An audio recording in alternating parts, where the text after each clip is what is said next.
শীতের সকালে ঘুম থেকে ওঠা বেশ আলস্যের, কিন্তু উঠতেই হয়। সবে সবে শীত পড়ছে, সকালের মিষ্টি রোদ যখন গায়ে লাগে সে এক অন্যরকম অনুভূতি। এই অনুভূতি উপভোগ করার মাঝেই বাড়ির কাজ সেরে দ্রুত তৈরি হয়ে বেরোনোরও তাড়া থাকে। সকালে দিদি আসে রান্নাঘরে সাহায্য করতে, তাকে সব বুঝিয়ে আমার টুকিটাকি কাজগুলো সেরে নিই। এই ধরো বিছানা গুছানো, আরও যেসব একটু ধোয়া কাচা, এই জিনিসগুলোর মধ্যে থেকেই যায়।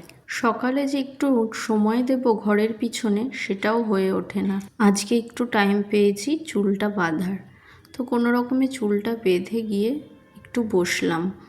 যেহেতু খুব ঠান্ডা পড়েছে তাই একটু গরম জল, এমনি রোজ সকালে জল খাওয়াই হয়, কিন্তু গরম আর গলা ব্যথার জন্য আজকে একটু গরম জলই খেলাম।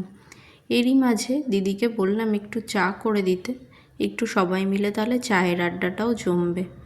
ওই আর কি, চা বিস্কুট আর একটু গল্পগুজব এই চললো মাঝে। সকাল সকাল বাড়ির সব কাজ এবং গুছানো, দীপের টিফিন গোছানো, এই সব মিলেই দৌড়াদৌড়ি করে সময় হয়ে ওঠে না।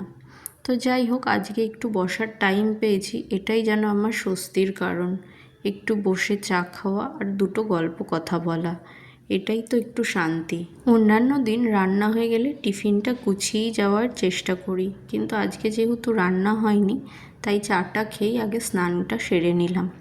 চট করে স্নান সেরে ছাদে চলে গেলাম, দিয়ে জামা কাপড়গুলো কোনো রকমে মেলে আমার প্রিয় একটু সময় ছাদের প্রিয় গাছগুলোতে জল দিয়ে, আর ছোট ছোট পাখি অনেক আসে আমাদের ছাদে, সেই পাখিগুলোর জন্য কটা খাবারের দানা ছড়িয়ে রাখা। প্রত্যেক দিন দেখি খাবারগুলো ওরা পরিষ্কারভাবে সুন্দরভাবে খেয়ে যায়, তো তার জন্য পাশে একটু জল আর খাবারের দানাগুলো সকালবেলা ছড়িয়ে দিয়ে যাই।